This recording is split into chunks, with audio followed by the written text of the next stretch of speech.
Dear audience, language is a mean of communication from this new point.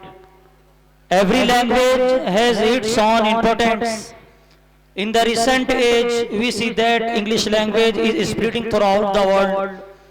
The anti-Islam element spread misconception about Islam and Muslim through this language. That's why we learn English language for dawa purpose. So I want to call brother Umar Farooq Nepali. Please come and deliver his speech.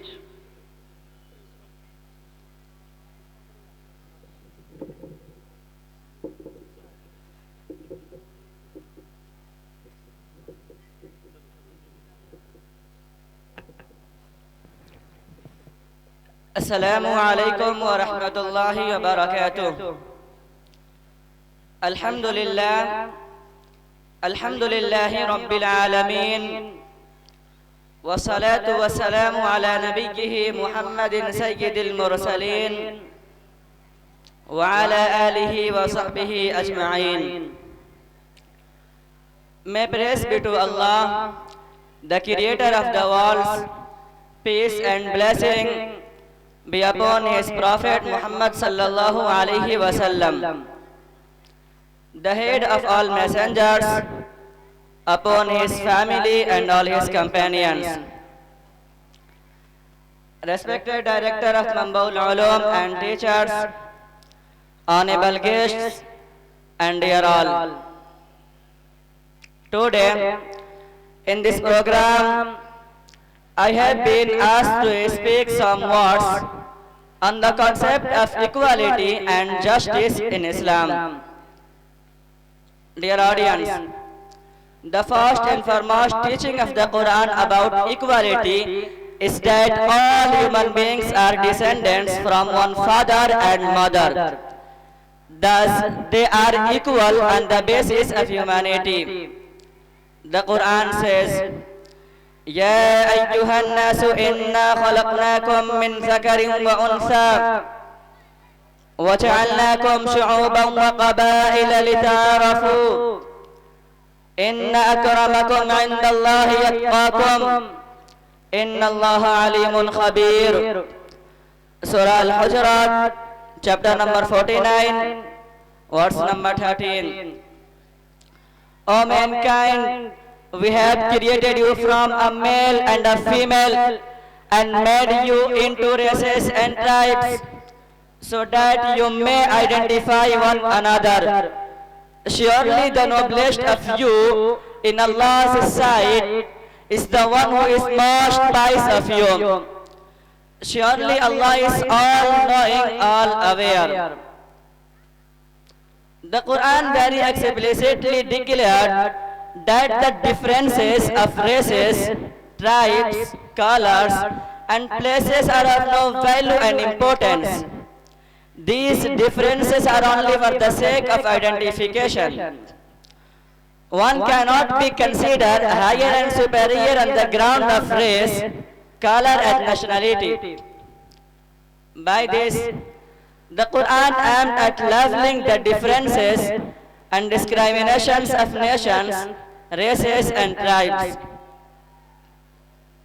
The second rule which the Quran proclaimed in the verse is that the cause of nobility is only piety.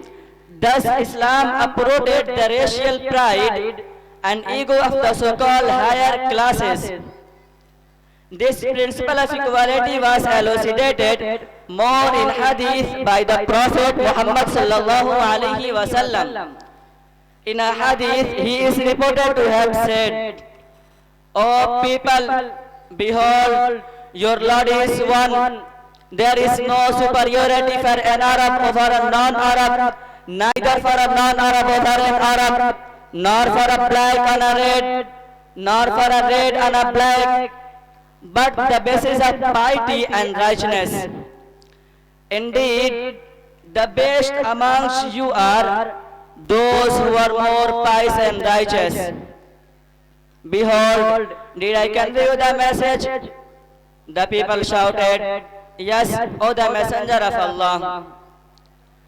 Then the Prophet sallallahu alaihi wasallam said, those who are present should convey this message to those who are not present. Bayhaqi, hadith number 4921.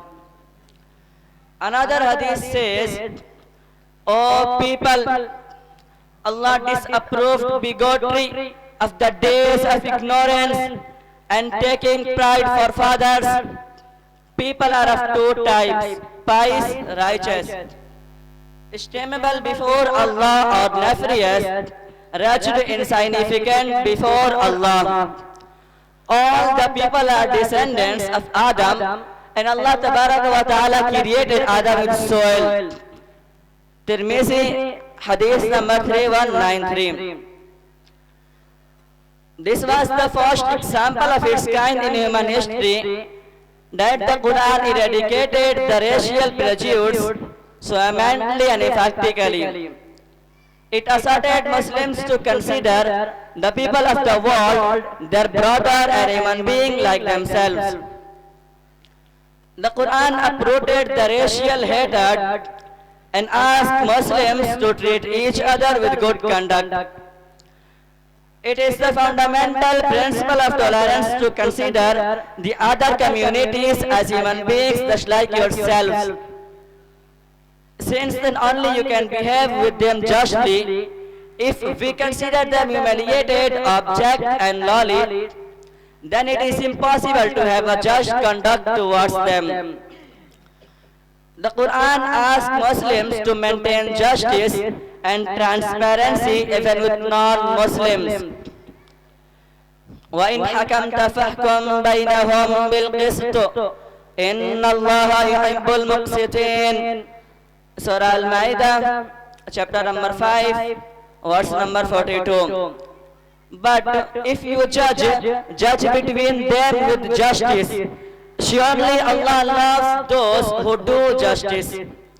At another place it says, لا ينهاكم الله عن الذين لم يقاتلوكم في الدين ولم يخرجوكم من دياركم أن تبروهم وتقسطوا عليهم إن الله يحب المقسطين.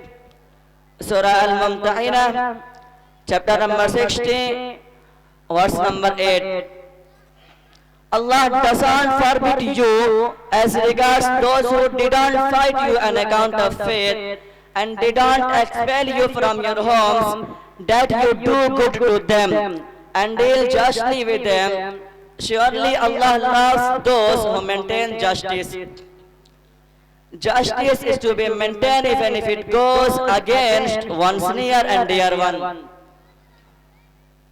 وآتوا النساء صدقاتهن نحلة فإن تبن لكم عن شيء منه نفسا فكلوه هنيئا مريئا. Surah An-Nisa, chapter number 4, verse number 135.